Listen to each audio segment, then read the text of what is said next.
S ने अभी भी गलत रीजन के चैंपियन के टाइटल जीता और उसे कार्लोस रीजन के प्रोफेसर सिकामोर का इनविटेशन मिला है एक फेस्टिवल के लिए।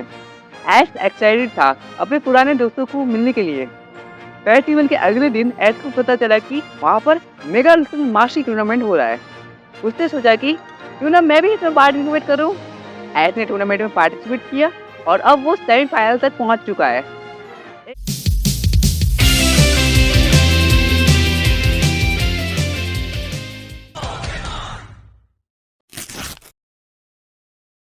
एपिसोड की स्टार्टिंग में हमें एक लड़की दिखाई जाती है जो कि किसी पुरानी सी लाइब्रेरी में एक बुक पढ़ रही होती है। बुक पढ़ने के बाद वो लड़की बोलती है, हाँ यही है मॉम, मैं आपको जल्दी ही ढूंढ लूँगी। तभी अचानक से वहाँ पर कुछ लोग आ जाते हैं जो कि उस लड़की के लिए आए हुए होते हैं। उनमें से एक बंदा बोलता है, ए तुम मुझे अपना रोटो फ़ोन दे दो वरना अच्छा नहीं होगा। तो वो लड़की बोलती है, नहीं मैं नहीं दूँगी, ये मेरी मॉम का है, तुम्हें वो हमें देना होगा, अपनी मर्जी से दे दो तो अच्छा वरना हम खुद ले लेंगे। लगता है तुम लोगों ने मुझे हल्के में ले लिया। सुंदर बाहर आओ और स्मोक स्क्रीन का इस्तेमाल करो। स्मोक स्क्रीन की वजह से वहाँ पर काफ़ी धुआं हो जाता है जिसका फ़ायदा उठा के वो लड़की वहाँ से भाग जाती है। मेगा रूसन मास्टर टूर्नामेंट का अगला मैच 2 हफ्ते बाद था, इसलिए हमारे हीरोज ने सोचा कि थोड़ा एंजॉय किया जाए। और तभी एस और उसकी फ्रेंड बहुत एक्साइटेड हो जाते हैं जब वो कार्लोस में होने वाले मेगा कार्निवल के बारे में सुनते हैं और सभी वहाँ जाने का फैसला करते हैं। सभी कार्निवल में जाने के लिए तैयार होते हैं। कार्निवल में पहुंचकर वो देखते हैं कि कार्निवल में बहुत सारी राइड्स लगी हुई हैं और बहुत सारी पोकेमॉन थीम एक्टिविटीज़ भी हैं। सभी लोग एक्साइटमेंट से भर जाते हैं। कार्निवल के अंदर जाते ही बॉनी ने एक कलरफुल लाइट से सजा हुआ फेयरवेल देखा और उसे देख के वो बोलती है, देखो डेडेने वो कितना ब्यूटीफुल है, चलो पहले उस पर चलते हैं। उसके बाद जो बॉनी होती है वो क्लेमोन का हाथ पकड़ के खींचने लगती है। चलो भैया पहले उस पर राइड करते हैं। क्लेमोन बोलता है, ठीक है बॉनी, सबसे पहले फेयरवेल पर राइड करते हैं, चलो चले। जियो को भी कार्निवल में एक एक्टिविटी दिख जाती है जिसमें पोकेमॉन के साथ बैटल करनी होती है। तो जियो वहाँ चला जाता है। उसके बाद ऐस और सरीना अकेले बचते हैं। तो जो सरीना होती है वो काफ़ी ज़्यादा खुश होती है। तभी सरीना को एक शूटिंग गेम दिखता है और वो ऐस को बोलती है, ऐस क्या तुम इसे ट्राई करना चाहोगे? तो ऐस बोलता है, हाँ ज़रूर, ये तो मेरे बाएं हाथ का खेल है। उस गेम में सामने कुछ टारगेट्स होते हैं जिन्हें हिट करना होता है अपनी पोकेमॉन की मदद से। तो ऐस अपनी पिकाचू को बोलता है, जाओ उन टारगेट्स पे थंडरबोल्ट का यूज़ करो। पिकाचू एक ही बार में सभी टारगेट्स को उड़ा देता है और वो लोग प्राइज जीत जाते हैं। प्राइज में एक आर्चर्स की डॉल होती है। वो लोग काफ़ी ज़्यादा खुश हो जाते हैं और तभी जो बॉनी और क्लेमोन होते हैं वो भी वापस आ जाते हैं। और उसके बाद जो अपना हैंडसेट से जी होता है वो उस एक्टिविटी में जीत के आ जाता है और उसे एक नकली जिम बैज मिलता है जिसे देख के जी इतना खुश नहीं होता। सरीना मुस्कुरा रही होती है सबको एंजॉय करके देख के। उसके बाद सभी लोग कॉटन कैंडी खाने के लिए एक स्टॉल पे जाते हैं। सभी एक कॉटन कैंडी की स्टॉल पर जाते हैं। वहाँ कॉटन कैंडी खाते वक्त एक लड़की भागते भागते जियो से टकरा जाती है और दोनों ही नीचे गिर जाते हैं। जियो बोलता है, तुम देख कर नहीं चल सकती? ऐस बोलता है, लेकिन वो तो भागते भागते आई थी ना। और उसके बाद जियो बोलता है, हाँ जो भी है, लेकिन तुम्हें सामने देख के चलना चाहिए। हाँ मतलब भागना चाहिए जो भी है। वो लड़की बोलती है, मैं तो देख कर ही चल रही थी, I mean भाग रही थी, तुम ही मेरे सामने आ गए। तभी क्लेमोन बोलता है, अगर गलती करो तो सॉरी बोलना चाहिए। और तभी वो जो लड़की होती है वो गुस्से में चिल्लाकर बोलती है, तुमसे किसी ने पूछा? और वैसे भी मेरे पास तुम लोगों से बात करने का टाइम नहीं है। जियो को गुस्सा आ जाता है और वो दोनों लड़ने लगते हैं। एक तो तुम्हारी वजह से मैं गिर गया और तुमने मुझे सॉरी भी नहीं बोला, तुम तो बस हमारी गलती निकाल रही हो, बदतमीज लड़की। और वो लड़की बोलती है, ओए बदतमीज किसे बोला? बंदर की शक्ल के? तुमने बंदर की शक्ल के किसे बोला? खुद को देखो मोटी, मैं मोटी नहीं हूँ। जियो और वो लड़की लड़ी रहे होते हैं। तभी वहाँ पर कुछ काले कपड़े पहने हुए लोग आ जाते हैं और उनमें से एक चिल्लाकर बोलता है, वो नहीं, पकड़ो उसे। उसमें से एक आदमी बोलता है, उस लड़की को हमारे हवाले कर दो। तभी जियो बोलता है, लगता है तुम्हारे चाहने वाले आ गए। वो लड़की फिर से चिल्लाकर बोलती है, वो मेरे कोई चाहने वाले नहीं है। ऐस पूछता है, तो आखिर वो लोग है कौन? तो वो लड़की बोलती है, मुझे नहीं पता, पर वो लोग बहुत बुरे लोग हैं। वो लोग मेरे मॉम के रोटम फ़ोन के पीछे पड़े हुए हैं, ऐसे मेरा नाम एंजल है। और बंदर की शक्ल के लड़के, अब खड़े भी हो जाओ और जाके उनसे लड़ो। क्या मैं लड़ूं? किस खुशी में? मैं तुम्हारी मदद नहीं करने वाला, तुमने अब तक मुझे सॉरी भी नहीं बोला। तो वो लड़की बोलती है, अच्छा ठीक है, मुझे माफ़ करना, अब जाओ उनसे लड़ो। हाँ हाँ ठीक है, अब इतने हाथ में जोड़ी रही हो तो ठीक है, मैं तुम्हारी मदद कर दूंगा। वक्त आने पर तो कभी कभी बाप बनाना पड़ता है। तुमने कुछ कहा? अरे नहीं नहीं कुछ नहीं, मैं तुम्हारी मदद तो कर रहा हूँ, लेकिन बदले में तुम्हें हमें आइसक्रीम की ट्रीट देनी होगी। क्या मुसीबत है। हाँ ठीक है, अगर तुम मुझे बचाओगे तो मैं तुम सबको आइसक्रीम की ट्रीट दूंगी। अब जाओ भी, उनसे लड़ो। और बच्चों, बहुत हुई तुम्हारी बकवास, अब चुपचाप उस लड़की को हमें दे दो, वरना अच्छा नहीं होगा। क्लेमन बोलता है, वैसे भी कौन सा अच्छा होता है। और फिर जो बोनी होती है क्लेमन को एक कॉर्नी मारती है और वो बोलती है, चुप करो भैया, ये कोई मजाक का टाइम नहीं है, तुम भी जाओ और उनकी मदद करो। क्लेमन बोलता है, मुझे नहीं लगता कि उन दोनों को मदद की ज़रूरत है, वो दोनों अकेले संभाल लेंगे, वो दोनों इतने स्ट्रांग है कि वो अकेले संभाल लेंगे। तुम बच्चों की बकवास बहुत हुई। उसके बाद वो लोग अपने पोकेमॉन निकालते हैं। एक के पास गोलम होता है जो कि रॉक टाइप पोकेमॉन है, और दूसरा अपना मेल्टेंग को निकालते हैं जो कि एक स्टील टाइप पोकेमॉन है, और तीसरे के पास होता है एक ग्लेली जो कि एक आइस टाइप पोकेमॉन था। उसके बाद वो लोग एस और उसके फ्रेंड्स पे हमला करते हैं। एस और जियो भी पीछे नहीं हटते और वो लोग भी अपने पोकेमॉन निकालते हैं। एस अपने पिकाचू को बुलाता है और जो जियो होता है वो अपने इन्फिनेम को निकालता है। सभी लोग बैटल के लिए तैयार होते हैं।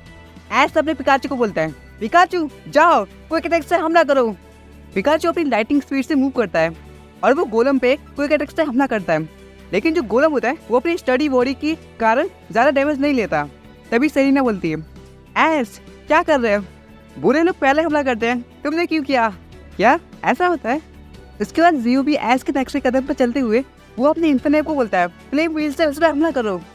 इन्फिनेम सीधा मैटेंग पे हमला करता है और उससे जो मैटेंग होता है उस पर काफ़ी अच्छा डैमेज पड़ता है। इसी पर जो गोलम वाला ट्रेनर होता है वो पहले हमला करता है। वो अपने गोलम को रॉक थ्रो का यूज़ करने को बोलता है। गोलम जो होता है वो बड़े बड़े पत्थर पिकाचू की तरफ फेंकता है, लेकिन जो पिकाचू होता है वो किसी तरह उसे डॉज कर लेता है। उसका जो मैटिंग वाला बंदा होता है वो भी अपने मैटिंग को मेटल क्लोज से हमला करने को बोलता है। जियो से फायर पंच से काउंटर करने को बोलता है और फायर पंच की मदद से जियो से काउंटर कर लेता है। उसका जो तीसरा बंदा होता है वो अपनी ग्लेली को आइस बीम का यूज़ करने को बोलता है। आइस बीम जो होती है वो पिकाचू और इन्फिनेम दोनों को ही लग जाती है और दोनों को ही काफ़ी डैमेज होता है। तभी क्लेमन बोलता है, 2 के खिलाफ 3, ये तो बहुत नाइंसाफी है, लगता है मुझे भी बैटल में उतरना पड़ेगा। क्लेमन जो होता है वो अपने चेस्टपिन को निकालता है और वो ग्लेली पे हैमर आर्म से हमला करने को बोलता है, जिससे ग्लेली को काफ़ी डैमेज होता है। उसके बाद एस पिकाचू को आयरन फेल से गोलम पे हमला करने को बोलता है। गोलम जो होता है वो एक रॉक टाइप पोकेमॉन है, इसलिए उसमें ज़्यादा डैमेज नहीं होता, लेकिन फिर भी थोड़ा बहुत डैमेज होता है। और जो जी होता है वो मैटेंग पे क्लोज कॉम्बैट से हमला करने को बोलता है अपने इन्फिनेम को, और जो इन्फिनेम होता है वो क्लोज कॉम्बैट की मदद से मैटेंग को पूरी तरह से हरा देता है। उसके बाद जो ग्लेली वाला ट्रेनर होता है वो अपनी ग्लेली को शैडो वॉल से हमला करने को बोलता है। क्लेमन भी चेस्टनट को वुड हैमर से उसे खत्म करने को बोलता है। चेस्टनट वुड हैमर का यूज़ कर ग्लेली को हरा देता है, और तभी जो गोलम वाला बंदा होता है वो काफ़ी ज़्यादा घबरा जाता है और वो अपने गोलम को एक्सप्लोजन का यूज़ करने को बोलता है। एक्सप्लोजन की वजह से वहाँ पर काफ़ी बड़ा धमाका होता है, लेकिन जो एस और बाकी सब होते हैं वो बच जाते हैं। वो जो एक्सप्लोजन था उसकी वजह से गोलम हार जाता है और वो जो सारे बुरे लोग थे वो भी वहाँ से भाग जाते हैं। एस और बाकी सब बोलते हैं, हमने कर दिखाया, हमने उन्हें हरा दिया। और तभी वो जो लड़की होती है एंजल, वो एस और बाकी सबको थैंक यू बोलती है। जियो बोलता है, अब तो तुम मानती हो ना कि मैं कोई बंदर की शक्ल का नहीं हूँ। तभी एंजल बोलती है, नहीं तुम अभी भी बंदर की शक्ल का ही हो। फिर जियो बोलता है, तुम्हें तो मैं छोड़ूंगा नहीं। हाँ क्या क्या क्या कर लोगे बेटा, तुम्हें पता नहीं मेरी मॉम पुलिस वाली है, वो तुम्हें जेल के अंदर डाल देंगी और तुम्हें खाना भी नहीं देंगी। जियो बोलता है, हाँ ठीक है, ज़्यादा रो मत, इस बार तुम्हें मैं छोड़ रहा हूँ, मैं तुम्हें अगली बार देख लूँगा। हाँ देख लेना, मैं काफ़ी खूबसूरत हूँ। अच्छा मजाक कर लेती हो। और हाँ, तुम तो हमें आइसक्रीम की ट्रीट देने वाली थी ना, उसका क्या हुआ। क्या कहा तुमने, मुझे कुछ सुनाई नहीं दिया, मैं थोड़ी जल्दी में हूँ, मैं तुम्हें बाद में मिलूंगी, बाय बाय, तुम सबको बाय बाय। वो लड़की तो हमें उल्लू बना के चली गई, अब आइसक्रीम की ट्रीट कौन देगा। कोई बात नहीं जियो, आइसक्रीम की ट्रीट मैं दे देता हूँ। ओह प्रोफेसर सिकामोर, आप यहाँ क्या कर रहे हैं। मैं तो बस इस कार्निवल के मजे लेने आया था और तभी मैंने तुम लोगों को देखा, तुम उन बुरे लोगों से बैटल कर रहे थे, तुम सबने काफ़ी अच्छा किया, मुझे तुम सब पर प्राउड है। और उसके बाद एस और उसके फ्रेंड्स फेस्टिवल के मजे लेते हैं। एक दिन कार्निवल के दौरान एस की मुलाकात एक लड़की से हुई जिसका नाम एंजल था। एंजल भाग रही होती है कुछ बुरे लोगों से जो कि उसके रोटम फोन के पीछे होते हैं। वो जो रोटम फोन है वो एंजल की माँ का है, इसलिए वो रोटम फोन किसी को देना नहीं चाहती, जो कि कुछ समय से गायब है। कार्निवल में भागते भागते एंजल जियो से टकरा जाती है और तभी जो बुरे लोग होते हैं वो उन पर हमला कर देते हैं। उन बुरे लोगों को हराने के बाद एस और जियो एंजल से बात करने की कोशिश करते हैं, लेकिन जो एंजल होती है वो बाहर न मार के वहाँ से भाग जाती है अपनी मॉम को एक बार फिर से ढूंढने के लिए। एस और उसकी फ्रेंड्स ने सोचा कि उन्हें एंजल की मदद करनी होगी। ऐश ने अपने दोस्तों के साथ मिलकर एंजल को ढूंढना शुरू किया। एक रात जब ऐश और उसके फ्रेंड्स एक जंगल में एंजल को ढूंढ रहे होते हैं, तभी ऐश को एक स्ट्रॉन्ग सी एनर्जी फील होती है। ऐश ने देखा कि कुछ बुरे लोग एंजल को घेर रखे हैं और वो उसका रोटम फोन चुराने की कोशिश कर रहे हैं। तभी उन बुरे लोगों में से एक बंदा अपनी गिलेनी को निकालता है और एंजल से आइसक्रीम का यूज करने को बोलता है। एंजल बड़ी मुश्किल में होती है। ऐश और उसकी फ्रेंड्स भी उसको मदद करने की कोशिश करते हैं, लेकिन वो कर नहीं पाते क्योंकि वो बहुत ही दूर होते हैं। और तभी हमें दूर से एक वाटर सरिकन आता हुआ दिखाया जाता है और इसका मतलब तुम्हें पता है कि वो कौन हो सकता है। वो होता है ऐश का ग्रे निंजा, जो कि वापस आ चुका है। ग्रे निंजा को देखकर ऐश की आंखें चमक उठती है। ऐश काफी ज्यादा खुश होता है। ऐश बोलता है, ग्रे निंजा तुम वापस आ गए, ये तो कितनी अच्छी बात है और तुमने एकदम टाइम पे एंट्री मारी है। अभी ग्रे निंजा जाओ उन बुरे लोगों को सबक सिखाओ। और तभी ग्रे निंजा एक बार फिर से वाटर सरिकन का यूज करता है उन बुरे लोगों पर, और वो जो बुरे लोग होते हैं वो भी बैटल के लिए बिल्कुल तैयार होते हैं। वो भी अपने अपने पुक निकालते हैं। ग्लेनी आइसक्रीम का इस्तेमाल करो। आउंटून तुम भी तैयार हो जाओ, फ्लेम टोर्चर से मारो। लीवाइल नाइट फ्लैश से हमला करो और इन लोगों को दिखा दो इनकी औकात। ग्रे निंजा तैयार हो जाओ, वाटर सरिकन से सबको ठिकाने लगा दो और उसके बाद डबल टीम का इस्तेमाल करो और इन्हें कंफ्यूज कर दो। ग्रे निंजा उन लोगों के मूव से बचता है और उन पे वाटर सरिकन का यूज करता है और उसके बाद डबल टीम की मदद से उन्हें कंफ्यूज कर देता है। ग्रे निंजा अब ये लास्ट मूव होगा, एरी लेस से उन्हें हवा में उड़ा दो। ग्रे निंजा अपनी लाइटनिंग स्पीड से उन पर हमला करता है और उनको एक ही मूव से हवा में उड़ा देता है। ग्रे निंजा तुमने हमेशा की तरह कमाल कर दिया, तुम सच में ऑसम हो। और इसी के साथ जो ग्रे निंजा होता है वो उन बुरे लोगों को हरा देता है। उसके बाद ऐश ग्रे निंजा से पूछता है, तुम यहाँ क्या कर रहे हो, क्या ज़ाइगार्ड को तुम्हारी अब जरूरत नहीं है? तभी वहाँ पर ज़ाइगार्ड आ जाता है और वो बोलता है, मैंने कुछ टाइम के लिए ग्रे निंजा को फ्री किया है क्योंकि कार्लोस से अब खतरा कम हो चुका है, इसलिए मैंने कुछ टाइम के लिए ग्रे निंजा को फ्री किया है और मुझे लगता है कि तुम्हें इस मिशन में ग्रे निंजा की काफ़ी मदद लगने वाली है। तो मैं चाहता हूँ कि तुम ग्रे निंजा को अपने साथ इस मिशन पर लेके जाओ। और तभी जो एंजल का जो रोटम फोन होता है उसमें से कुछ अजीब सी रोशनी निकलने लगती है, जिसकी वजह से किसी को भी कुछ भी दिखाई नहीं देता। रुको गाइस, ये सब हो क्या रहा है? ग्रे निंजा अचानक से वापस आ जाता है और ज़ाइगार्ड ने उसे फ्री कर दिया और ये रोटम फोन से किस तरह की रोशनी निकल रही है? आखिर ये सब हो क्या रहा है? इन सभी सवालों के जवाब मिलेंगे तुम्हें इस वीडियो में आगे जाकर, लेकिन उससे पहले वीडियो को एक लाइक कर दो और चैनल को सब्सक्राइब कर दो ताकि तुम इसी तरह पोकेमॉन के मजेदार फैन मेड एपिसोड देख पाओ। सो गाइस अब स्टोरी पे वापस आते हैं, तो चलो कुछ टाइम पीछे चलते हैं। ऐश, जीव, सरीना, क्लेमेंट और बॉनी थोड़ा सा रिलैक्स करने के लिए वो एक छोटी सी पिकनिक स्पॉट पर जाकर रिलैक्स करने के लिए बैठ जाते हैं। जैसे ही सब रिलैक्स कर रहे होते हैं तभी एक मिस्टीरियस फिगर उनके पास आया और वो ऐश के पास आके बोलता है, तुम जरूर ऐश कहते होगे। ऐश जो हमेशा नए चैलेंज के लिए तैयार रहता है, खड़ा होता है और बोलता है, हाँ मैं ही हूँ, और तुम कौन हो? वो अपने आप को इंट्रोड्यूस करता है, मेरा नाम है ओरिन और मैं एक दूर की रीजन का पोकेमॉन ट्रेनर हूँ और मैं तुम्हें चैलेंज करने आया हूँ। मैंने तुम्हारी स्किल और विक्टियर्स के बारे में काफ़ी सुना है, मैं अपनी स्ट्रेंथ तुम्हारे अगेंस्ट टेस्ट करना चाहता हूँ। ऐश बोलता है, ठीक है ओरिन, मैं तैयार हूँ, चलो यही बैटल करते हैं। वो सब एक ओपन से एरिया में चले जाते हैं जहाँ पर वो बिना किसी को डिस्टर्ब किए आराम से बैटल कर पाएंगे। ऐश ने अपने गिबल को चूज किया और जो ओरिन होता है वो अपने लुकारी को निकालता है। कुछ ही देर में वहाँ पर भीड़ भी जमा होने लगती है और सभी लोग उनकी बैटल देख रहे होते हैं। सरीना, क्लेमेंट, बॉनी और जियो वो ऐश को चीयर करते हैं। बैटल स्टार्ट होती है। सबसे पहला जो मूव होता है वो अपना ऐश करता है। ऐश बोलता है, गिबल ड्रैगन क्लॉ से इस बार हमला करो। गिबल अपने ड्रैगन क्लॉ की मदद से लुकारी की तरफ हमला करता है, लेकिन जो लुकारी होता है वो उसे किसी तरह डॉज कर लेता है। और उसके बाद जो ओरिन होता है वो अपने लुकारी को ऑरस स्फीयर से हमला करने को बोलता है। लुकारी ने जो अपना ऑरस स्फीयर था वो गिबल की तरफ फेंका और गिबल जो होता है वो उसे डॉज करने की कोशिश करता है, लेकिन वो उसे डॉज नहीं कर पाता और वो जो ऑरस स्फीयर होता है वो उस पर हिट कर जाता है, उससे थोड़ा बहुत डैमेज होता है उसे। उसके बाद ऐश बोलता है, गिबल डिस्क से इस पर हमला करो।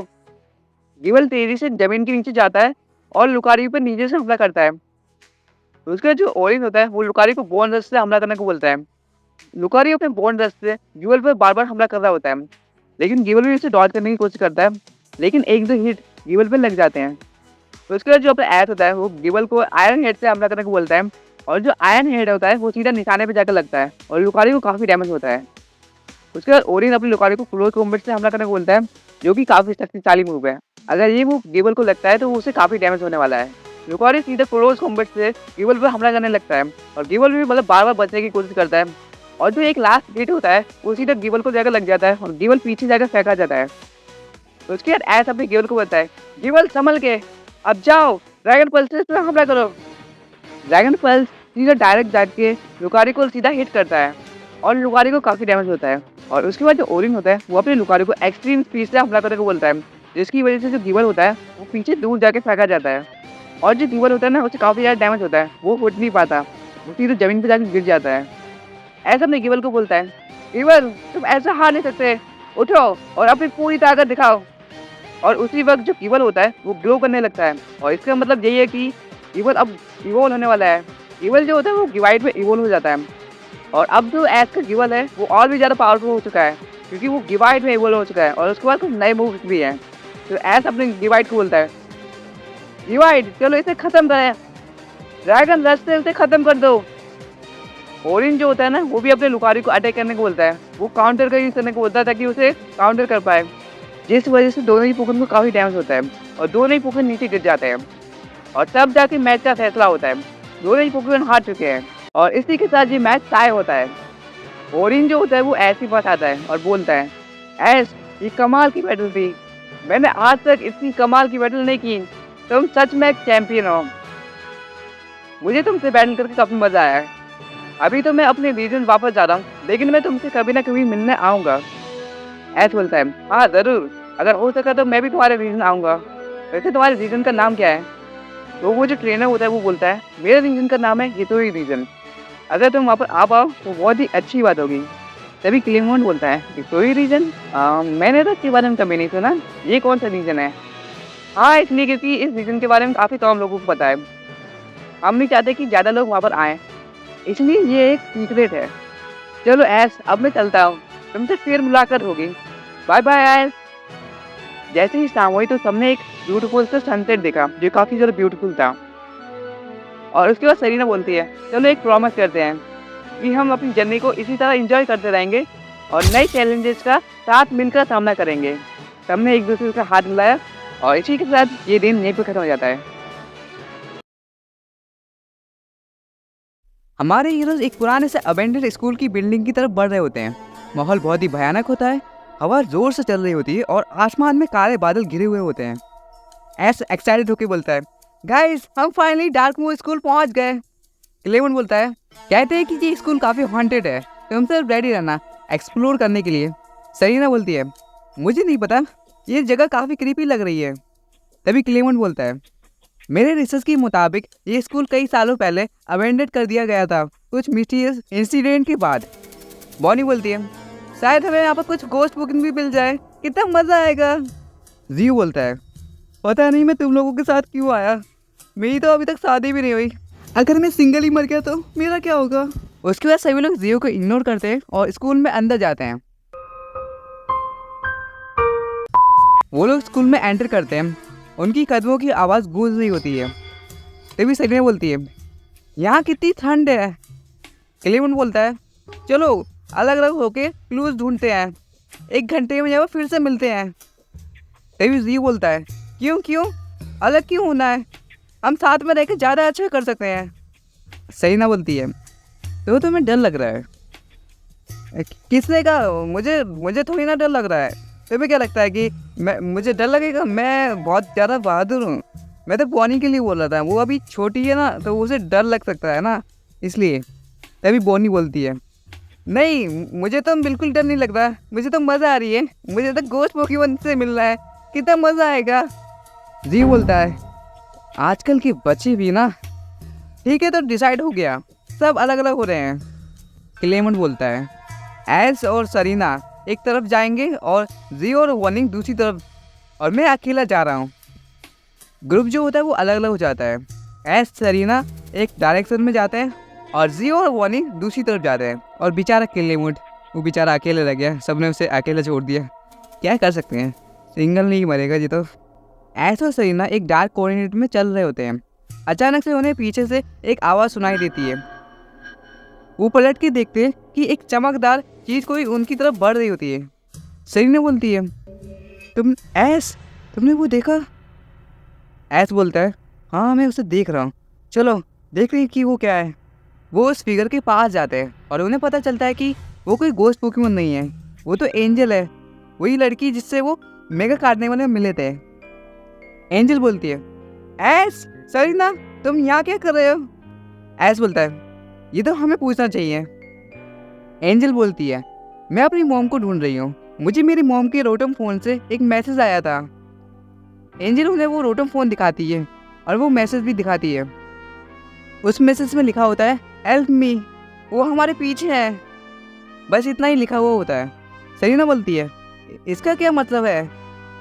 उसके बाद एंजल समझाती है, मुझे लगता है कि मेरी मॉम डेंजर में है, कुछ बुरे लोग उनके पीछे पड़े हैं इस फ़ोन की वजह से। इसी बीच जो क्लेमेंट होता है वो एक हिडन रूम ढूंढ लेता है जो कि पुराने डॉक्यूमेंट और फोटोग्राफ से भरा हुआ होता है। क्लेमेंट उन्हें क्लोजली एग्जामिन करता है। ये डॉक्यूमेंट यहाँ किए गए एक्सपेरिमेंट के बारे में है। लगता है ये लोग टाइम ट्रेवल करने की कोशिश कर रहे थे। और तभी हमें ऐस, सेलिना और एंजल दिखाए जाते हैं जो कि एक क्लासरूम में एंटर कर रहे होते हैं। क्लासरूम में एंटर करते ही मिस मैगियस और हॉन्टर उन पर हमला करते हैं। तभी जो ऐस होता है वो अपने पिकाचू को निकालता है और उसे थंडरबोल्ट का यूज़ करने को बोलता है। पिकाचू थंडरबोल्ट का यूज़ करो। पिकाचू अटैक करता है, लेकिन जो गोस्ट पोकेमॉन होते हैं वो बस हंसते हैं और वहाँ से गायब हो जाते हैं। रोटम फ़ोन फिर से बीप करता है, उसमें एक और मैसेज आता है, बेसमेंट को ढूंढो, सच वहीं मिलेगा। ऐस बोलता है, बेसमेंट? अब वो कहाँ होगा? एंजल बोलती है, हमें बेसमेंट में जाना होगा, यही हमारी उम्मीद है। उसके बाद सभी बेसमेंट को ढूंढकर बेसमेंट में जाते हैं। वहाँ पर काफ़ी सारी मशीनें होती हैं। एक बड़ी सी स्क्रीन होती है जो कि अपने आप ऑन हो जाती है और उसमें एक लेडी बोल रही होती है। तभी एंजल बोलती है, ये तो मेरी मॉम है। अगर तुम ये वीडियो देख रही हो तो इसका मतलब है कि मैं किसी बड़ी मुश्किल में हूँ। कुछ लोग मेरे और उस रोटम फ़ोन के पीछे पड़े हुए हैं। वो कोई नॉर्मल रोटम फ़ोन नहीं है, वो आरसीएस की पावर से बना हुआ रोटम फ़ोन है। कुछ महीने पहले एक रिसर्चर ने उसे ढूंढा था और उन्होंने बताया कि ये रोटम फ़ोन हज़ारों साल पुराना है। सुनने में नामुमकिन सा लगता है ना, पर ये सच है। लेकिन एक दिन वो रोटम फ़ोन एक म्यूजियम से चोरी हो गया और मुझे उस मिशन पर भेजा गया। मैंने काफ़ी खोजबीन की, तब जाके मुझे पता चला कि वो रोटम फ़ोन एक ईवल ऑर्गेनाइजेशन के पास है जो कि खुद को टीम ज़ी बोलती है। उन्होंने इस रोटम फ़ोन को ठीक किया और मुझे पता चला कि इसकी मदद से समय में आगे पीछे जाया जा सकता है, मतलब कि टाइम ट्रेवल। लेकिन मैंने किसी तरह से वो रोटम फ़ोन उन लोगों से चुरा लिया और अब वो मेरे पीछे पड़े हैं। मैं नहीं चाहती कि वो रोटम फ़ोन किसी के हाथ लगे, इसलिए मैंने वो तुम्हारे पास छोड़ दिया। लेकिन अब मैं यहाँ पर, इतने में ही वो वीडियो बंद हो जाता है। तभी वहाँ पर वो गोस्ट पोकेमॉन फिर से आ जाते हैं, लेकिन इस बार वो अकेले नहीं होते। उनके साथ कुछ लोग होते हैं जिन्होंने ब्लैक कपड़े पहने हुए होते हैं और उनके कपड़ों पर जी लिखा हुआ होता है। टीम जी का एक बंदा बोलता है, हॉन्टर साइकिक से उन पर हमला करो। तभी जो ऐसे वो पिकाचू को बोलता है, बच्चों और थंडरबोल्ट का यूज़ करो। पिकाचू हॉन्टर पर थंडरबोल्ट का यूज़ करता है जो कि सीधा निशाने पर लगता है। थंडरबोल्ट हॉन्टर को कमज़ोर कर देता है। उसके बाद सेलिना बोलती है, तुम भी जाओ पैंचम, डार्क पल्स का यूज़ करो। पैंचम डार्क पल्स का यूज़ करता है मिस मैगियस पर, लेकिन जो मिस मैगियस होती है वो एक पावरफुल शैडो से उसे जवाब देती है जो कि सीधा पैंचम को जाकर हिट करता है और पैंचम को डैमेज होता है। तभी हमें क्लेमोन दिखाया जाता है जो बोलता है, इसकी माँ की आँख। तभी हमें क्लेमोन दिखाया जाता है, वो बोलता है, मुझे जल्दी से सबको ढूंढना होगा, इन्हें ये सब बताना ज़रूरी है। क्लेमोन भागते भागते जियो और बॉनी की आवाज़ सुनता है। क्लेमोन चिल्ला के बोलता है, जियो और बॉनी तुम दोनों ठीक हो? जियो बोलता है, हाँ हम ठीक हैं, हमें ऐस और सेलिना को ढूंढना चाहिए। क्लेमोन बोलता है, हाँ चलो ऐस और सेलिना को ढूंढते हैं। तभी वो एक ज़ोरदार आवाज़ सुनते हैं। जियो बोलता है, ये कौन सी आवाज़ है? क्लेमोन हमें वहाँ जल्दी जाना चाहिए, शायद वो ऐस और सेलिना हो सकते हैं। तभी हमें एक बार फिर से ऐस और सेलिना दिखाया जाता है जो कि उन इवल टीम के साथ बैटल कर रहे होते हैं। तुम लोगों का समय खत्म हो गया, मिस मैगियस शैडो बॉल का यूज़ करो। मिस मैगियस एक बड़ी सी शैडो बॉल ऐस और सेलिना की तरफ फेंकते हैं। तभी जो ऐस है वो पिकाचू को बोलता है, पिकाचू क्विक अटैक से उसे बचो और इलेक्ट्रो बॉल से उसे काउंटर करो। पिकाचू शैडो बॉल से बचता है और इलेक्ट्रो बॉल से वो काउंटर करता है। Haunter nice said. हंटर पैंचम पर एक डार्क एनर्जी बीम शूट करता है। पैंचम उसे ब्लॉक करो और फिर डार्क पल्स का यूज़ करो।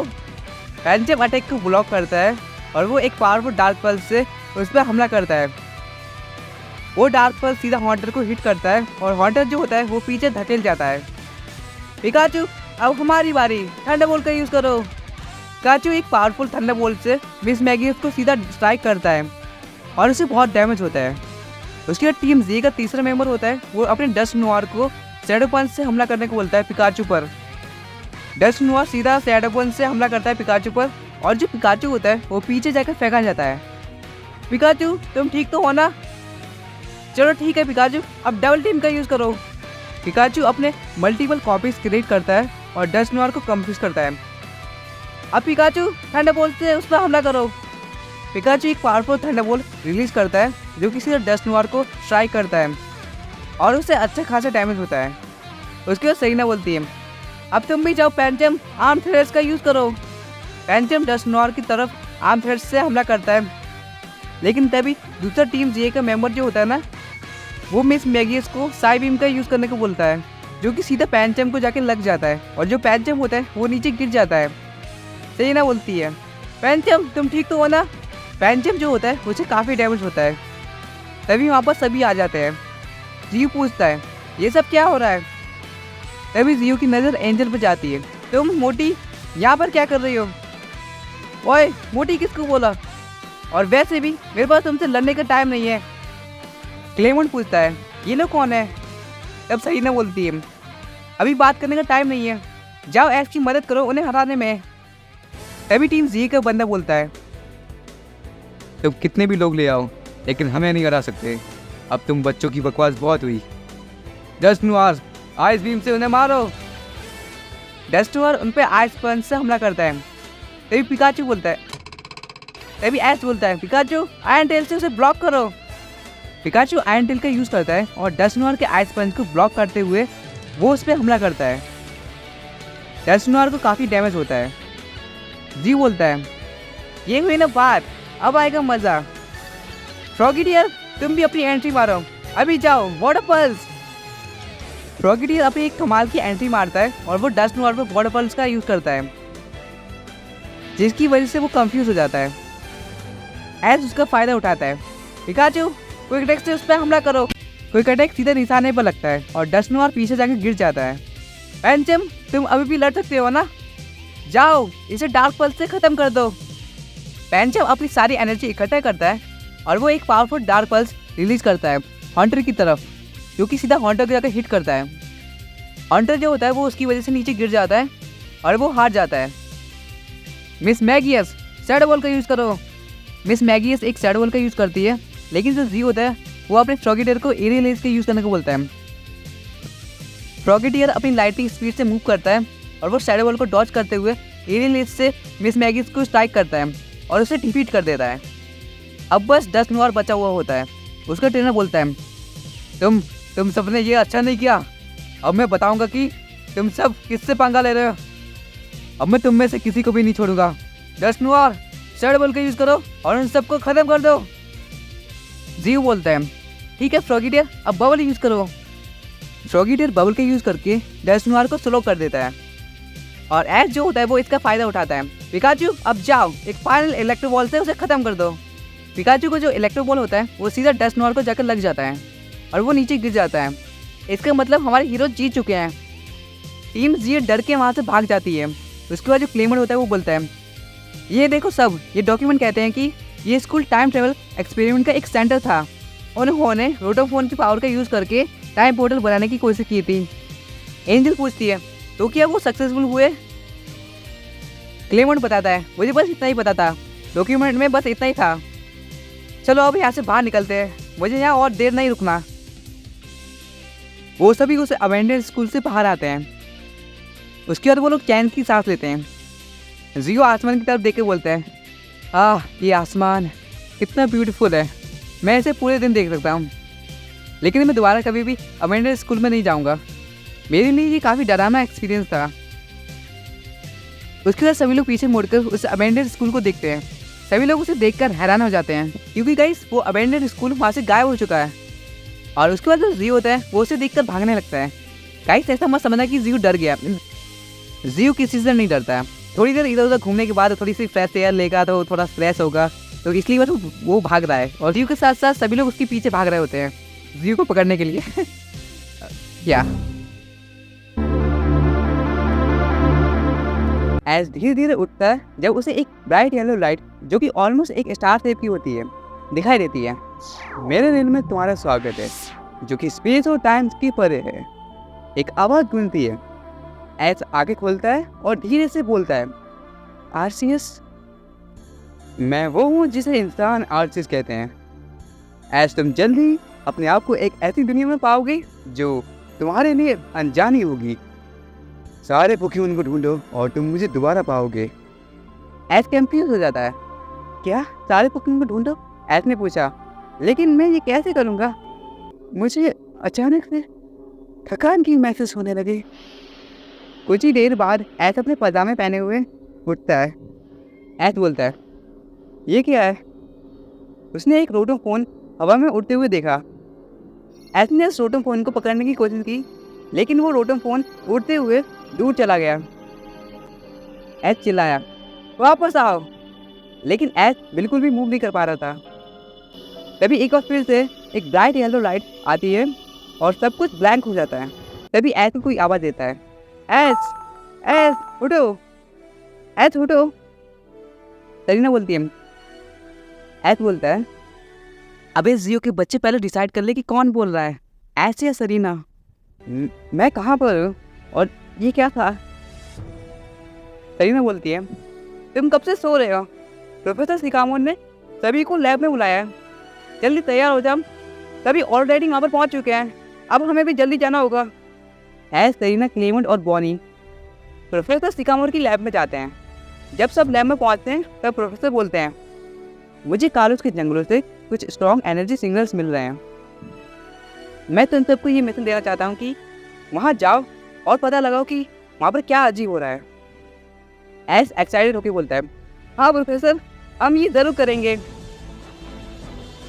एस और उसके फ्रेंड फॉरेस्ट में एंटर करते हैं और सभी फॉरेस्ट में इधर उधर देखने लगते हैं उस सिग्नल का पता लगाते हुए।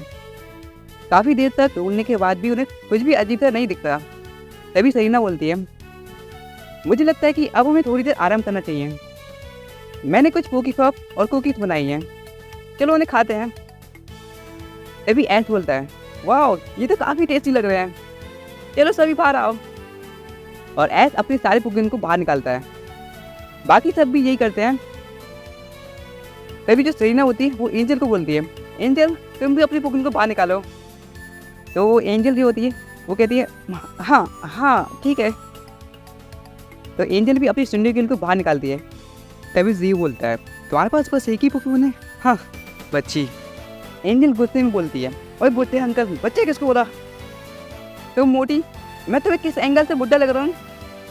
मेरे हैंडसम फेस को देखो, इसमें लाखों लकड़ियाँ बनती हैं। आई मीन लड़कियाँ, लकड़ियाँ नहीं लड़कियाँ, ओके। एंजल बोलती है, हाँ तुम्हें बस बकवास करने आती है, मुझे तुम्हारे मुँह ही नहीं लगना। उसके बाद सभी कुकीज खाते हैं और पोकेमॉन जो होते हैं वो भी सरीना के बनाए हुए पोकी पॉप खाते हैं।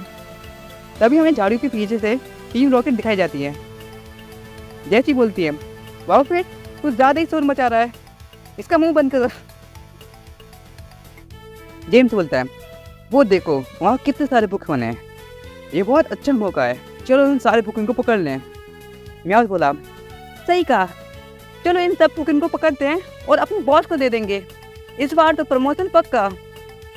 टीम रॉकेट पुलिस ऑफिसर बनकर उनके पास जाती है। यहाँ आना मना है, हमें तुम्हें पकड़ना होगा। उसके बाद जेम्स हंसते हुए बोलता है, हाँ चुपचाप अपने पोकेमॉन हमारे हवाले कर दो। ऐसा बोलता है, क्या क्या कहा, हमारे पोकेमॉन? म्याऊस बोलता है, उसका मतलब है कि अपने आप को हमारे हवाले कर दो।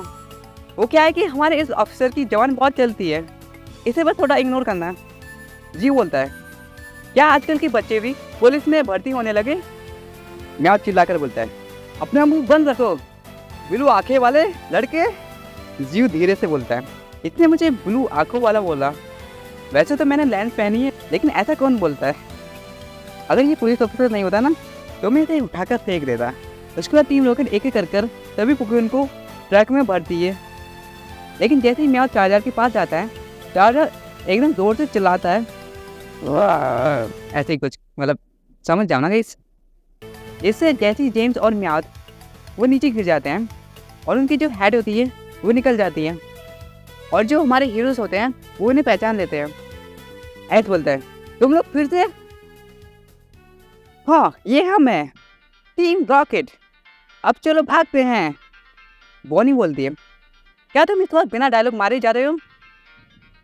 तुम्हें हमें याद दिलाने की जरूरत नहीं है। जेम्स बोलता है, हम बोलने ही वाले थे, मुश्किलें झेलो, हम फिर से लौट आए और इसे डबल करेंगे, ये हमारा स्टाइल है। दुनिया को बचाने के लिए पिकाचू का थंडरबोल्ट खाएंगे, गलत और सही की बातें मिटाने के लिए आसमान में ऑरेंज हो जाऊंगा, जैसे जेम्स और म्याद जो देगा सबको फाइट। हम हैं टीम रॉकेट, आसमान की गहराइयों तक, हार मान लो या फिर रोते रहो। ऐसने गुस्से में बोला, टीम रॉकेट हमारे पोकेमॉन को वापस करो। उसके बाद टीम रॉकेट ट्रैक में बैठती है और वहाँ से भागने लगती है। तभी जेम्स बोलता है, पकड़ सकते हो तो पकड़ लो। ऐस अपने चार्जर को मेगा चार्जर जी में इवॉल्व करता है और हमला करने को बोलता है, लेकिन जो चार्जर होता है वो ऐसी बात नहीं सुनता और पता नहीं क्यों वो आउट ऑफ कंट्रोल हो जाता है, और जो चार्जर होता है वो टीम रॉकेट के ट्रक को उठाता है और दूर फेंक देता है। ऐस बोलता है, चार्जर कंट्रोल करो। म्याओ बोलता है, मुझे लगा ही था कुछ ना कुछ गड़बड़ हो ही सकती है, इसलिए इस बार मैंने प्लान बी भी तैयार रखा था। म्याओ एक बटन प्रेस करता है, जिससे वो जो ट्रक होता है वो उड़ने लगता है। जैसी बोलती है, तुमने पहली बार कुछ अच्छा काम किया है। जेम्स सभी पोकेमॉन की तरफ देखता है, तब उसे पता चलता है कि उन पोकेमॉन में से पिकाचू नहीं होता। जेम्स सबको बताता है, तभी थोड़ा निराश होते हैं, लेकिन म्याओ बोलता है, कोई बात नहीं, कम से कम हमारे पास उन बच्चों के आधे से ज़्यादा पोकेमॉन हैं, अब वो हमारे कुछ नहीं बिगाड़ सकते, अब तो हमारा प्रमोशन पक्का। तभी एक जोरदार आवाज़ आती है। जैसे पीछे देखती है तो वो डर जाती है और सबको बताती है कि चार्जर हमारे पीछे है, वो भी बहुत गुस्से में है। ऐस, हमें कुछ करना होगा। अब ऐस के पास पिकाचू और चार्जर है, लेकिन चार्जर जो है वो स्ट्रॉन्ग एनर्जी की वजह से आउट ऑफ कंट्रोल हो गया है। जियो और एंजल के पास भी एक एक पोकेमॉन है। जियो के पास है एमरियन और एंजल के पास है सिंडिक्विल। क्लेमोंट बोलता है, हमें अलग अलग होकर टीम रॉकेट को ढूंढना होगा। जियो बोलता है, क्या फिर से अलग होना है? तुम्हें सबको अलग करने में क्या मजा आती है? एंजल बोलती है, चुप रहो बेवकूफ। जियो बोलता है, बेवकूफ किसे बोला तुमने? एंजल को और गुस्सा आ जाता है और वो बोलती है, बिल्कुल चुप, अगर अब कुछ बोला ना तो चार्जर ने जैसे ट्रैक को फेंका था वैसे ही मैं तुम्हें फेंक दूंगी, जब देखो बकवास करते रहते हो। जियो की बोलती बंद हो जाती है। उसके बाद सब अलग अलग होकर टीम रॉकेट को ढूंढने लगते हैं। एस, जियो, सरीना एक तरफ होते हैं, क्लेमोंट, बॉनी और एंजल दूसरी तरफ होते हैं। क्लेमोंट, बॉनी और एंजल टीम रॉकेट को ढूंढ ही रहे होते हैं, तभी वहाँ पर टीम जे के कुछ मेंबर्स आ जाते हैं, जो कि एंजल से उसका रोटोफोन मांगने लगते हैं, लेकिन हर बार की तरह एंजल इस बार भी मना कर देती है। तब टीम जे का एक मेंबर बोलता है, अगर तुम्हें मरना नहीं है तो हमसे बैटल करो। एंजल बोलती है, ठीक है सिंडिकल, जाओ। डस्टनॉर, इसे खत्म कर दो, सड़बॉल। डस्टनॉर एक ही मूव में सिंडिकल को हरा देता है। तभी क्लेमोंट अपना कोई एक गैजेट निकालता है और उससे एक बहुत तेज रोशनी निकलती है, जिसकी वजह से टीम जे को कुछ दिखाई नहीं देता। इसका फायदा उठा के क्लेमोंट, बोनी और एंजल वहाँ से भागने लगते हैं। भागते भागते बोनी ऐश को देखती है, भैया वो देखो ऐश वहाँ पर है, हमें वहाँ जाना चाहिए। ऐश पूछता है, तुम लोग भाग क्यों रहे हो? तभी क्लेमोंट बताता है कि टीम जी ने उन पर हमला किया था, लेकिन हम किसी तरह से वहाँ से बच के भाग आए। जीव पूछता है, एंजल कहाँ है? क्लेमोंट बोलता है, अभी तो यहीं पे हमारे साथ थी, कहाँ गई? सरीना बोलती है, कहीं वो खो तो नहीं गई? हमें उसे जल्दी ढूंढना होगा, इससे पहले कि टीम जी उसे ढूंढे। मुझे बेवकूफ बोल रही थी, अब देखो खुद खो गई। तभी एंजल, टीम रॉकेट और टीम जे को ढूंढने लगती हैं। किसी ने सही कहा है, जब मुसीबत आती है तो वो आती ही जाती है, फुल फैमिली पैकेज की तरह। सभी एंजल को ढूंढ रहे होते हैं, तभी उन्हें किसी की चिल्लाने की आवाज़ सुनाई देती है, और वो कोई और नहीं एंजल होती है। और तभी टीम जे का एक मेंबर अपना एक पोकेमॉन निकालता है, ग्लेली, जाओ आइसक्रीम से उसे जमा दो। तभी वहाँ एक उड़ता हुआ सरिकेन आ जाता है जो कि सीधा ग्रेली को जाके हिट करता है, जिसकी वजह से जो ग्रेली होता है वो वहीं पर ढेर हो जाता है। ऐस देखता है कि वो ग्रीन निंजा है। ऐस ग्रीन निंजा को देख के काफ़ी ज़्यादा खुश हो जाता है और उसे गले लगा लेता है। ग्रीन निंजा, तुमने बिल्कुल सही टाइम पे एंट्री मारी है। टीम जे का एक बंदा बोलता है। तुम्हारा एक पोकेमोन मेरे डस्टनोर को नहीं हरा सकता। ऐस बोलता है, तुम लोगों का बहुत हुआ। ग्रीन निंजा, अभी जाओ, वाटर सरिकेन से उसे मारो। टीम जे का बंदा बोलता है, डस्टनोर तुम भी जाओ, सर वॉल। बहुत ही गंदी आवाज़ थी, ठीक है जो भी है। दोनों मूव एक दूसरे से टकराते हैं और एक धमाका होता है। और तभी ऐस बोलता है, ग्रीन निंजा अब double team. Green Ninja double team use करता है और अपने मल्टीपल कॉपीज बनाता है। तभी टीम जे का बंदा बोलता है, डस्टनोर साइकिक सभी ग्रीन निंजा को पकड़ो। डस्टनोर साइकिल का यूज़ करता है और सभी कॉपीज को पकड़ना शुरू करता है, लेकिन असली ग्रीन निंजा बच जाता है और डस्टनोर पर अटैक कर देता है। अब green Ninja use cut. Green Ninja cut का यूज़ करके सीधा डस्टनोर को अटैक करता है, लेकिन जो डस्टनोर होता है वो रिकवर कर लेता है और फिर से अटैक करने के लिए तैयार हो जाता है। डस्टनोर अभी थंडर पंच। डस्टनोर अपने हाथों से चार्ज करता है और ग्रीन निंजा पर ठंडे पंच से अटैक करता है। ग्रीन निंजा जो होता है वो उसे डॉज करने की कोशिश करता है, लेकिन वो जो पंच होता है वो थोड़ा सा उसे टच कर जाता है, जिसकी वजह से उसे थोड़ा डैमेज होता है। ग्रीन निंजा अब जाओ, वाटर सरिकेन से उसे ख़त्म कर दो। ग्रीन निंजा एक तेज़ी से वाटर सरिकेन बनाता है और डस्टनोर पर फायर करता है, जिससे डस्टनोर पर एक जोर का हिट लगता है और वह बेहोश होकर नीचे गिर जाता है। ऐस बोलता है, बहुत अच्छी ग्रीन निंजा, तुमने कमाल कर दिया। तभी एंजल के रोटो फोन में एक और मैसेज आता है और उस मैसेज में लिखा हुआ होता है, वो टाइम आ गया है। और उसी वक्त रोटो फोन से एक बहुत तेज रोशनी निकलती है और तभी जो चार्जर होता है वो टीम रॉकेट के ट्रक के पीछे होता है। टीम रॉकेट का ट्रक और चार्जर उसी रोशनी की तरफ बढ़ रहे होते हैं। तभी जो चार्जर होता है वो टीम रॉकेट के ट्रक पर हमला कर देता है और जो टीम रॉकेट का ट्रक होता है वो उसी रोशनी की तरफ गिरने लगता है। चार्जर भी उनके पीछे होता है। थोड़ी देर बाद वो रोशनी खत्म होती है और हमें क्लेमोड और बोनी दिखाए जाते हैं, और वो भी अकेले। वो दोनों देखते हैं कि वहाँ पर उनके अलावा कोई भी नहीं है। Time travel. हे तुम, हेलो, उठ जाओ। एक आवाज़ दूर से किसी को बुला रही होती है। तभी हमें ऐश और उसके फ्रेंड्स जमीन पर बेहोश पड़े हुए दिखाई देते हैं, लेकिन कुछ देर बाद उस आवाज़ के बुलाने पर सभी लोग अपनी आंखें खोलते हैं। ऐश बोलता है, हाँ ये क्या हुआ, मुझे याद आया। तभी ऐश को याद आता है कि एंजल के रोटो फोन से एक तेज़ रोशनी निकली थी, जिसकी वजह से वो बेहोश हो गए थे और अब वो एक अजीब सी इंसान के सामने है। क्या ऐश पास में ट्रैवल कर गया है? ये तो गाइस हमें वीडियो देखने के बाद ही पता चलेगा। ऐश ने अपने आसपास देखा, एक अजीब सा इंसान उसके सामने खड़ा था और उसे घूर रहा था। उसके बगल में 3 पोकेमोन थे जो कि उन सबको ही देख रहे थे। वो इंसान बोलता है, तुम ठीक हो? तुम्हें पता है तुम आसमान से गिरे थे? तुम कहाँ से आए हो? तुम्हारा नाम क्या है? और ये सब कैसे हुआ? उस इंसान ने ऐश को सवालों से घेर दिया। ऐश बोलता है, मैं हूँ ऐश और ये है मेरा पार्टनर पिकाचू और ये सब मेरे दोस्त हैं। तभी वो इंसान अपने बारे में बताता है, मेरा नाम लेवेंटन है और मैं यहाँ का प्रोफेसर हूँ। तुम जब यहाँ कैसे आए? बाकी सब भी खुद को इंट्रोड्यूस करते हैं। मेरा नाम सरीना है और मैं हूँ जियो, सबसे हैंडसम लड़का। हैंडसम? तुम हैंडसम नहीं, तुम बकवास हो और बेवकूफ़ भी। बाय द वे मेरा नाम है एंजल और मैं स्मार्ट और ब्यूटीफुल हूँ। देखो देखो अब कौन मेरी कॉपी कर रहा है। एंजल एक बार फिर से बोलती है, मुझे तुम्हारे वो नहीं लगना। ये जगह देखो, ये कितनी अमेजिंग है। वाओ, मुझे पता नहीं था कि हम टाइम ट्रैवल भी कर सकते हैं। तभी जो प्रोफेसर लेवेंडर के जो कुकिंग होते हैं वो वहाँ से भागने लगते हैं। प्रोफेसर जो होते हैं वो काफ़ी ज़्यादा चिंता में आ जाते हैं और वो ऐश और उसके फ्रेंड्स से मदद मांगते हैं। ऐश और उसके फ्रेंड्स भी मदद करने के लिए तैयार हो जाते हैं और इस तरह ऐश और उसके फ्रेंड्स ने प्रोफेसर की मदद की उन तीनों पोकेमोन को पकड़ने में।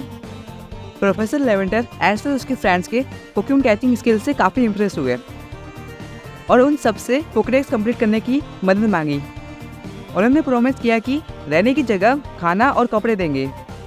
ऐश और उसके फ्रेंड्स मान गए क्योंकि उनके पास कोई ऑप्शन नहीं था। रास्ते में एंजल का आर्क फोन एक्टिवेट हुआ और उसमें एक रीजन का मैप दिखा जो कि हिसोई रीजन का मैप था। अ डे इन हिसोई। जब वो विलेज में एंटर करते हैं तो जो प्रोफेसर लेवेंडर होते हैं उन्हें बहुत जोर की लगी हुई होती है, मतलब बाथरूम ऑफ कोर्स। तो वो ऐसे और उसके फ्रेंड्स को वहाँ पर रुकने के लिए बोलते हैं, और जो प्रोफेसर लेवेंडर होते हैं वो सीधे दौड़ते दौड़ते बाथरूम की ओर भाग रहे होते हैं, मतलब भागते हैं। अब इस उम्र में ज़्यादा कंट्रोल भी तो नहीं होता। अगर पैंट में हो जाती तो क्या होता। ऐश और उसकी फ्रेंड्स आसपास की चीज़ें देख रहे होते हैं, तभी जो एंजल होती है वो एक लड़की से टकरा जाती है, और जो एंजल होती है वो उस लड़की से माफ़ी मांगती है। उसके बाद वो लड़की बोलती है, कौन हो तुम लोग, मैंने तुम्हें पहले कभी विलेज में नहीं देखा। तभी ऐश उस लड़की को देख के बोलता है, तुम तो डॉन हो ना, तुम यहाँ पर कैसे। तो वो लड़की बोलती है, एक मिनट रुको रुको रुको, कौन डॉन, मैं किसी डॉन को नहीं जानती। तभी ऐश शॉक हो जाता है, क्योंकि वो जो लड़की होती है वो बिल्कुल डॉन की तरह दिख रही होती है, लेकिन ये तो पॉसिबल नहीं है क्योंकि वो लोग पास्ट में थे। तभी ऐश अपने आप को इंट्रोडक्ट करता है, मेरा नाम ऐश है और ये मेरा पार्टनर और ये सब मेरे फ्रेंड्स हैं, हम सब प्रोफेसर लेवेंडर के साथ इस विलेज में आए हैं। तभी वो जो लड़की होती है वो बोलती है, ओह मेरा नाम अकारी है, मैं गैलेक्सी टीम की एक इन्वेस्टिगेशन डिवीज़न की मेंबर हूँ। तभी प्रोफेसर लेवेंडर भी वापस आ जाते हैं। प्रोफेसर लेवेंडर कहते हैं, अकारी तुम यहाँ पर, ये तो अच्छी बात है, इनसे मिलो, ये मेरे नए दोस्त हैं, ये लोग हमारी पोकेडेक्स कंप्लीट करने में मदद करेंगे। प्रोफेसर लेवेंडर बोलते हैं, एस कैप्टन क्लेन तुम सबसे बात करना चाहती हैं। सभी लोग कैप्टन क्लेन से मिलने जाते हैं। लेवेंडर साइड होते हैं और एक औरत जो क्रूज की तरह लग रही होती है वो सामने आई। अगर तुम गैलेक्सी टीम में ज्वाइन करना चाहते हो तो तुम्हें कल एक ट्रायल पास करना होगा। ऐसे उसके फ्रेंड्स बोलते हैं, हाँ ठीक है, हम सब ये ट्रायल पास करेंगे। उसके बाद सरीना पूछती है, आज रात हम कहाँ पर रुकेंगे।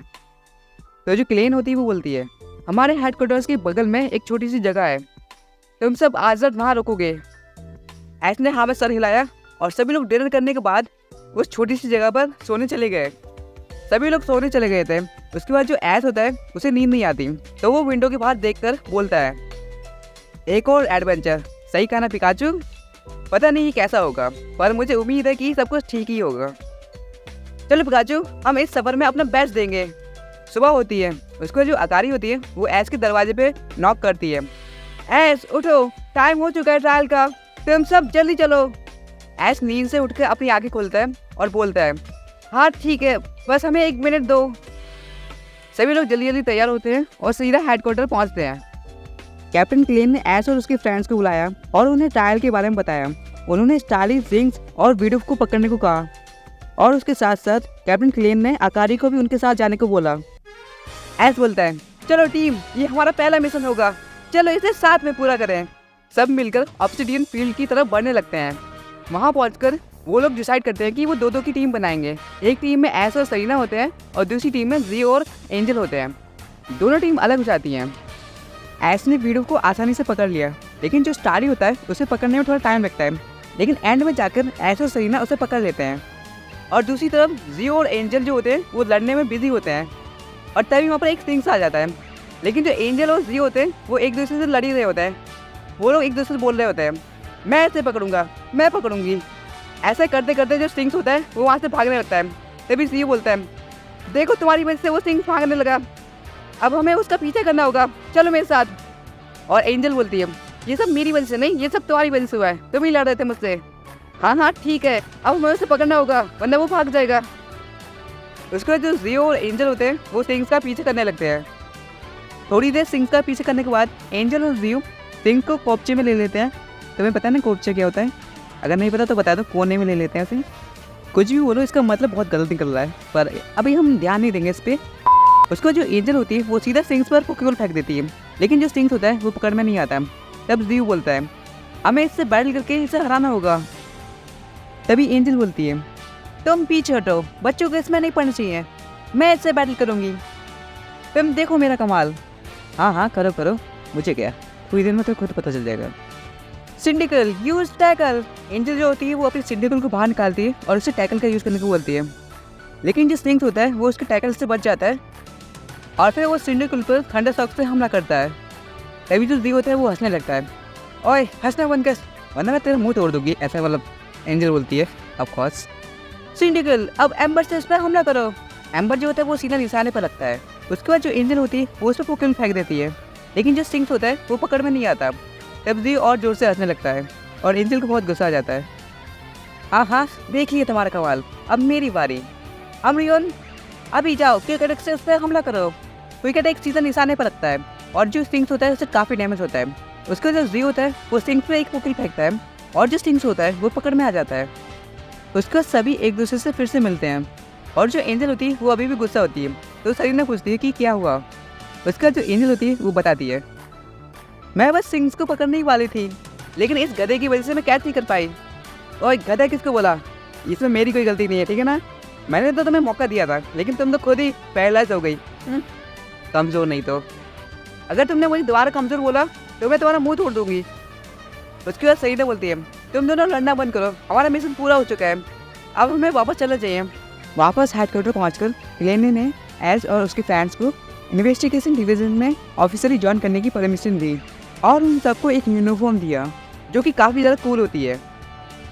एस बोलता है, वाह ये यूनिफॉर्म कितनी अच्छी लग रही है। और इसी के साथ जो एस और उसकी फ्रेंड्स है उनका नया एडवेंचर शुरू हो जाता है। एस बोलता है, न्यू एडवेंचर, हम आ रहे हैं। अगले दिन अकारी एस और उसकी फ्रेंड्स को विलेज में घुमा रही थी।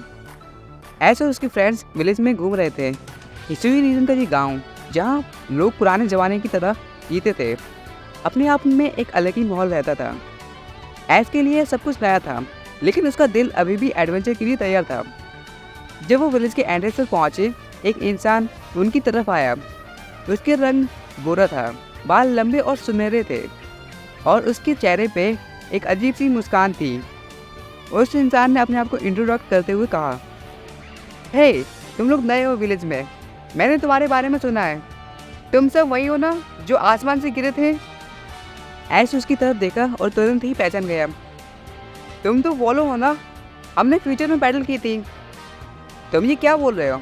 मैंने तुमसे बैटल की थी? मैं तुम्हें नहीं जानता, आखिर तुम हो कौन? बोलो ने मुस्कुराते हुए कहा, ये हिस्टोरी रीजन है, यहाँ वक्त और किस्मत का खेल अलग ही होता है, लेकिन मुझे लगता है तुम पोकेमॉन बैटल में काफ़ी अच्छे होगे। मुझे अभी तुमसे बैटल करनी है। ऐस बोलता है, मालूम नहीं क्यों पर ये कुछ खास होने वाला है। पिकाचू, तुम तैयार हो?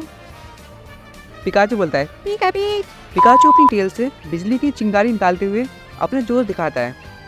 बोलो अपने पोकेबॉल उठा के बोलता है, तो चलो ऐस, देखते हैं आज कौन जीतेगा, तुम्हारी फ्यूचर की स्किल्स या मेरी हिस्टोरियन के एंशिएंट मूव्स। बैटल शुरू होती है और इस तरह ऐस और उसके फ्रेंड्स का नया एडवेंचर हिस्टोरी रीजन में शुरू होता है। बहुत सारे एडवेंचर उनका इंतजार कर रहे हैं, नए पोकेमॉन और नए दोस्तों के साथ। क्या ऐस और उसके फैंस उनकी वर्ल्ड में वापस आ पाएंगे? ये तो कई समय सीरीज में आगे जाके पता चलेगा। Pikachu!